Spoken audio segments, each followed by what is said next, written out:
नेति चेन्न निचायत्वादेवं व्योमवच्च। आरभकौकस्त्वात् तद्व्यपदेशाच्च नेति चेन्न निचायत्वादेवं व्योमवच्च।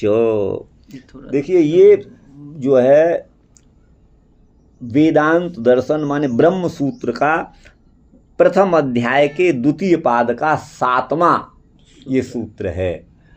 तो अब यहाँ पर पहले कहा गया ईश्वर सर्वभूतानां हृदय अर्जुन तिष्ठति।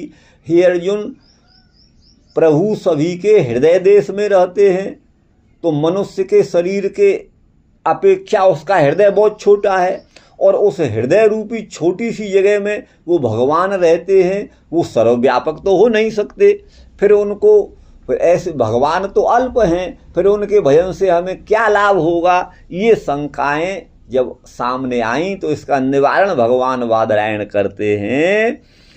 अरभकौकस्त्वात्, गर्भन के अर्भक दलन परस मोर अति घोर। रामचरितमानस में परशुराम जी का वचन है, तो वह अर्भक शब्द आया है। अर्भक बच्चे को कहते हैं, बालक को।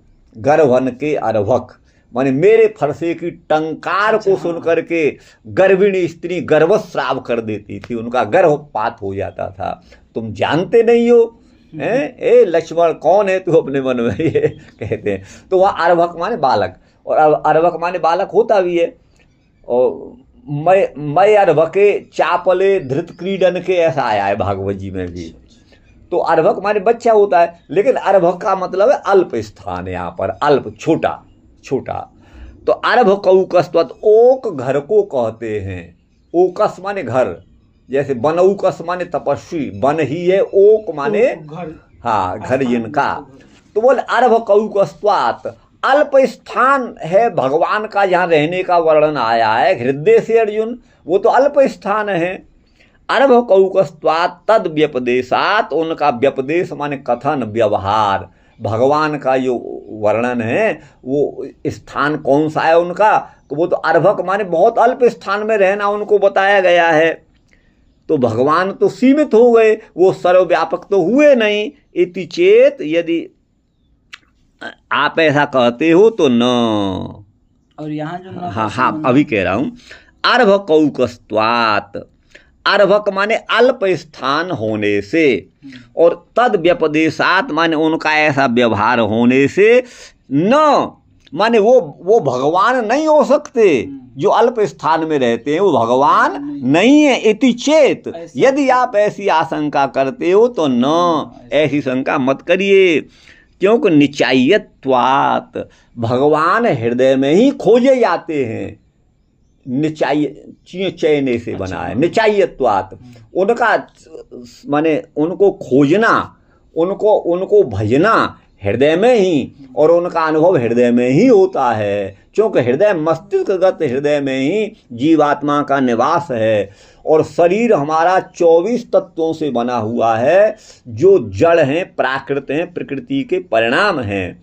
और जड़ होने से न वो अपने को जानते हैं न दूसरे को जानते हैं। उनमें जड़ शरीर में अगर कोई बोलने की शक्ति है, जिह्वा के द्वारा सुनने की शक्ति, श्रवण के द्वारा, दर्शन शक्ति नेत्रादि के द्वारा, गमन शक्ति पाद के द्वारा, नाना कार्य करने की शक्ति हाथ के द्वारा है, तो वो इस प्राकृत शरीर की नहीं है, विभिन्न अवयवों की नहीं है। वह तो जीव प्रदत्त शक्ति है। उसी जीव प्रदत्त शक्ति से हम देखते हैं, सुनते हैं, ये सब कार्य करते हैं। वो शक्ति उसकी नहीं है। तो जो परमात्मा है वो जीवात्मा हृदय में जो रहता है, मस्तिष्कगत हृदय में रहने वाले जीवात्मा के अंतर्गत वह परमात्मा रहता है। क्योंकि जीवात्मा परमात्मा का शरीर है, और प्रकृति भी परमात्मा का शरीर है, क्योंकि वो उसके भीतर रहता है और बाहर भी रहता है।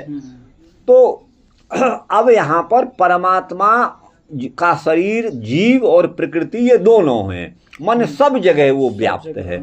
इसका भाव ये हुआ।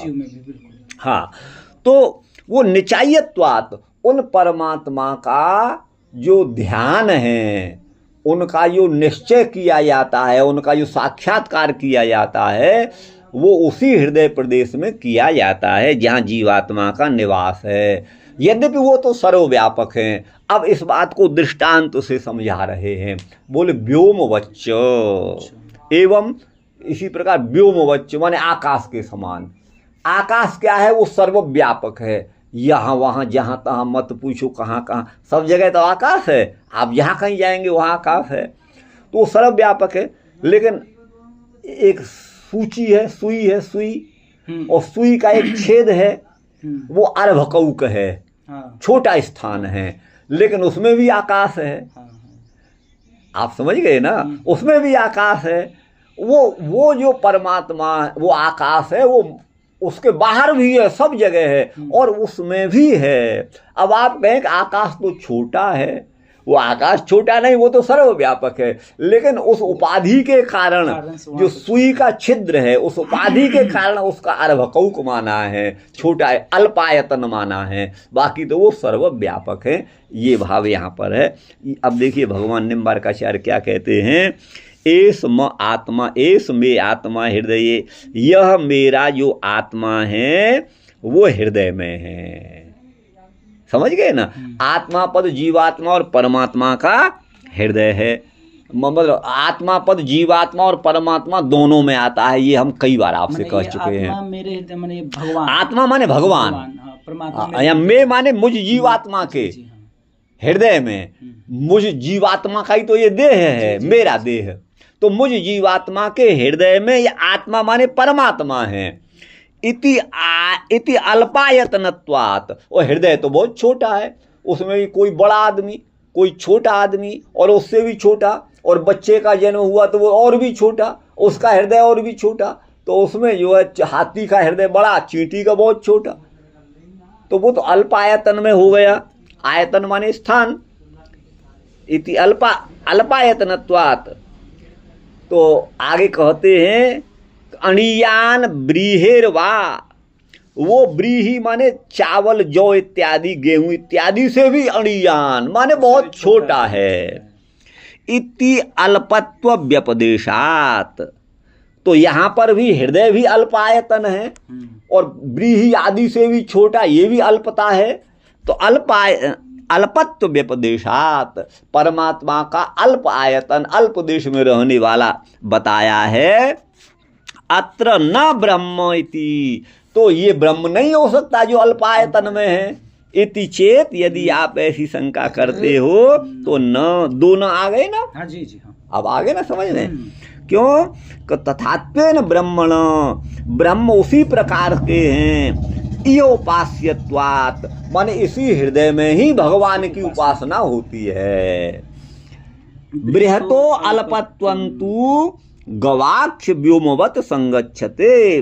जो भगवान बृहत माने सर्वव्यापक हैं, महान हैं, उनकी अल्पता तो कैसे संगत होती है? भाई ये तो दोनों विरोधी बातें हैं। या तो भगवान बहुत बड़े सर्व, या बहुत छोटे। तो बोले वो छोटे भी हैं, बड़े भी हैं। क्या प्रमाण? अणोरणीयान महतो महीयान, ये प्रमाण है। तो बोले दृष्टांत से बताओ। तो बोले व्योमवच्च का ये कह रहे हैं, गवाक्ष व्योमवत संगच्छते। अब देखिए सूर्य का प्रकाश है, वो तो सारे विश्व में फैला हुआ है, सारे संसार में व्याप्त है। लेकिन हमारा गवाक्ष झरोखा, जंगला वगैरह हमारा घर में है, वो तो एक छोटा सा है। अब सूर्य का प्रकाश सर्वव्यापक होते हुए वो गवाक्ष व्योम, इनका भाव ये है, मैं तो सूर्य प्रकाश कह दिया, इनका तात्पर्य है वो व्योम माने आकाश तो सर्वव्यापक है, लेकिन हमारा गवाक्ष खिड़की छोटी सी है। तो वो जो है वो गवाक्ष आकाश वो अल्प आयतन भी है, गवाक्ष रूपी उपाधि के कारण। बाकी तो वो तो सब जगह है। तो जो महान आकाश है वह छोटे से गवाक्ष में भी रहता है।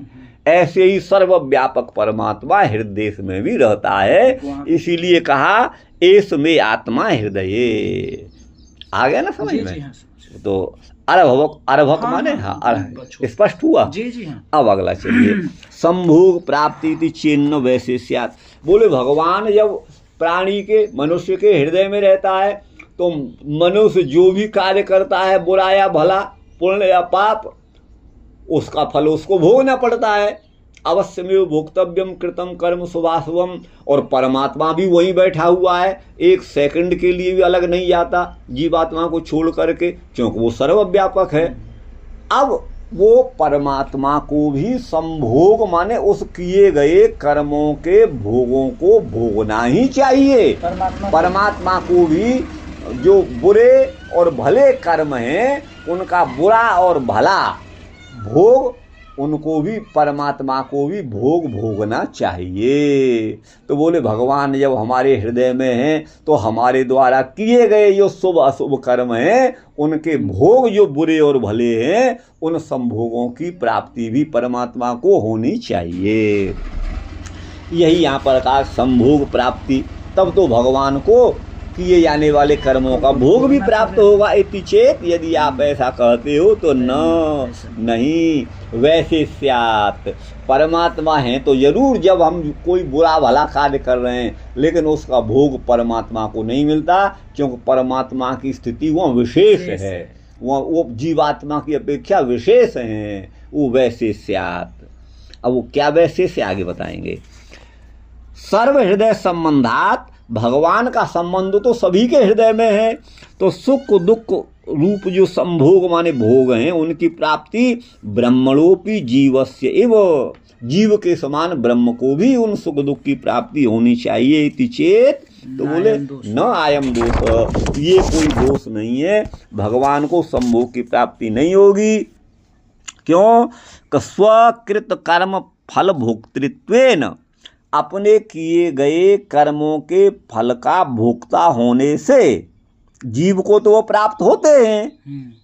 अच्छा, लेकिन अपहत पापमत्व न, परमात्मा तो अपहत पापमत्व है, अर्थात पाप का गंध मात्र भी वहाँ नहीं है, पुण्य और पाप से कोई वहाँ संबंध नहीं है, वो तो अपहत पापमा है परमात्मा, पापों का वहाँ पर प्रवेश ही नहीं है। लेकिन जीव जो है स्वकृत कर्म फल भोक्तृत्वेन, तो जीव तो स्वकृत कर्म फल भोगता है और परमात्मा अपहत पापमत्व है।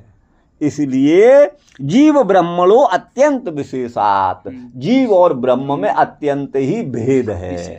अब जो लोग कहते हैं कि अहम ब्रह्मास्मि, अब ये वेदांत सूत्र क्या कह रहा है, आप निम्बारकाचार्य के भाष्य को छोड़ो, शंकराचार्य, सभी मूल सूत्र को देख लो, मूल सूत्र को आप देख लो, यहाँ साफ लिखा है वैसे स्यात्, संभोग प्राप्ति चिन्ह वैसे स्यात्, वो जीव के अपेक्षा विशेष हैं।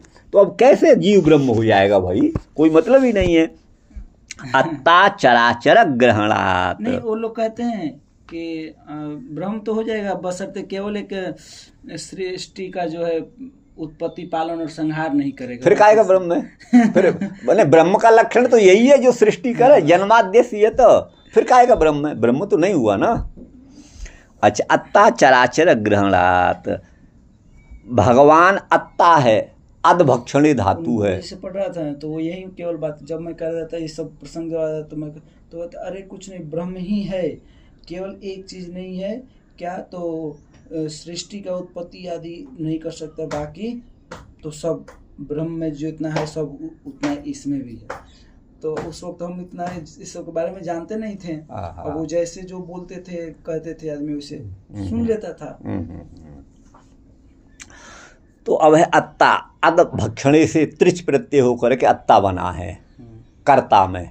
अत्ता माने भोगने वाला, खाने वाला अथवा ग्रहण करने वाला, जो आप अद भक्षणे है, भक्षण करने वाला। बोले परमात्मा ही अत्ता है, क्योंकि चर और अचर जो भी है उस सब को वही ग्रहण कर लेते हैं, महाप्रलय में सबको अपने में समेट लेते हैं। अत्ता चराचर ग्रहणात्, यस्य ब्रह्म च क्षत्रम च उभे भवत ओदनम, मृत्युर्यस्योपशोचनम क इत्था वेद यत्र सह। देखिए, बोले अब यहाँ कहते हैं यस्य माने जिस ब्रह्म के, ब्रह्म माने ब्राह्मण और क्षत्रम माने क्षत्रिय, ये उभे माने दोनों ही ओदन हैं, माने भक्ष्य हैं। ओदन को व्यक्ति खाता है तो भगवान, अब यहाँ ब्रह्म और क्षत्र जो है वो उपलक्षण हैं, ये वैश्य शूद्र सभी के आ गए।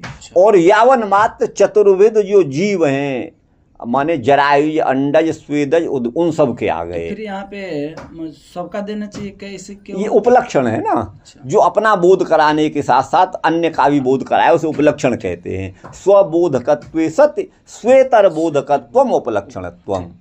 तो जहाँ ब्रह्म और क्षत्रिय दोनों ही जिसके ओदन हो जाते हैं, माने ग्रास बन जाते हैं, और मृत्यु जिसका उपसेचन है। उपसेचन का मतलब है आप चावल खाओगे तो थोड़ा दही उसमें डालोगे ना, तो दही उपसेचन हो गया। तो मृत्यु जिसका उपसेचन है और ब्राह्मण क्षत्रिय दोनों जिसके उदन होते हैं, है ना, क इत्था वेद यत्र स, उसे कौन जान सकता है जहाँ वह है।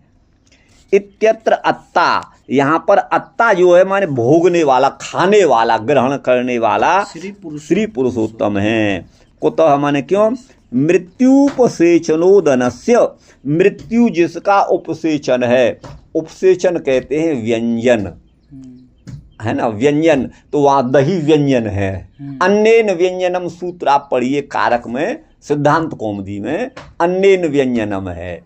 तो अन्येन में तृतीया है और व्यंजन में प्रथमांत है।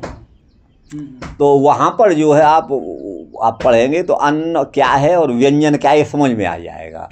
तो वहाँ मृत्यु उपसेचनोदनस्य, मृत्यु जिसका उपसेचन है। और ओदन कौन है? ब्रह्म क्षत्र, उससे सभी लोग आ गए।